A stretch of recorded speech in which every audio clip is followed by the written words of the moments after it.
આજે આપણે પતંગિયું કઈ રીતે બને છે તે જોવાનું છે, બરાબર ને? તો જુઓ બેટા, આ તમારી સામે એક છોડ દેખાય છે ને? હવે એ છોડની જે પાના છે, બરાબર ને, પાંદડા, એ પાંદડા પાછળ તમે જુઓ, આમ કાળા કાળા બધા ટપકા હોય ને એવું દેખાય છે ને? હવે એ શું છે? તો ઈંડા. શું છે?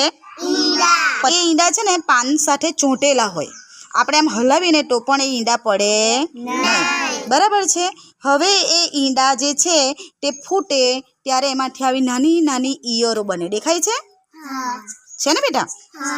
હવે એ ઈયળો જે છે તે ધીમે ધીમે શું થાય? મોટી થાય. તો તમને એવું થતું હશે કે મેડમ આ ઈયળો મોટી થાય તો ખાય શું? એ શું ખાય છે? ચાલો બોલો, તમે કેવું છો? પાંદડા. કેમ? આપણે આ છોડ છે, દેખાય છે તમને? જો એની પરથી બધા જે પાનો છે એ બધા પાન શું છે? ખાઈ ગયા છે ને? તો જો ઈયળો પાન ખાઈને આવી સરસ મજાની મોટી બને, દેખાય છે? જો આ મોટી બની છે ને ઈયળો, આપણને જોઈને ડર પણ લાગે છે ને? હે? પછી એ ઈયળો પોતાના શરીરની આજુબાજુ આવો કોસેટું બનાવી દે, દેખાય છે તમને? જો આ કોસેટો, જો દેખાય છે? કેવો સરસ મજાનો કોસેટો બનાવ્યો છે ને એણે? હે? હા, તો આ કોસેટામાં એ પણ રહે, બરાબર ને?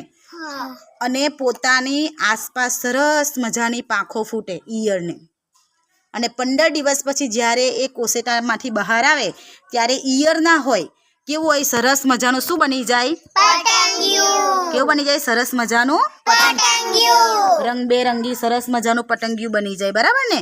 જુઓ, પછી આ કોસેટા આવા ખાલા થઈ જાય, ઈયળો નીકળી જાય, એટલે અંદરથી પતંગિયા બનીને ઈયળો નીકળી જાય એટલે આવા કોસેટા ખાલી થઈ જાય. હવે ખ્યાલ આવી ગયો ને બેટા કે પતંગિયા કઈ રીતે બને છે? સરસ મજાના રંગબેરંગી પતંગિયા ઉડતા હોય, એ પતંગિયા કઈ રીતે બને? ખ્યાલ આવી ગયો ને? તો પહેલું શું હોય? ઈંડા સ્વરૂપે હોય, બરાબર ને? પછી ઈંડામાંથી શું બને? ઈયળો બને. ઈયળો ધીમે ધીમે મોટી થાય, પર્ણો ખાઈને, પાનો ખાઈને, બરાબર ને? અને પછી એ શું કરે? પોતાની આજુબાજુ શું બનાવી દે બેટા? સરસ મજાનો કોસેટો બનાવી દે. પછી એ કોસેટામાં એ 15 દિવસ સુધી સુષુપ્ત અવસ્થામાં રહે, બરાબર ને? અને પોતાની આસપાસ, શરીરની આસપાસ સરસ મજાની પાંખો ફૂટે, બરાબર ને? રંગબેરંગી. અને પછી સરસ મજાના પતંગિયા બની જાય, બરાબર ને? સરસ. સમજ પડી ને બેટા તમને લોકોને? મજા આવી?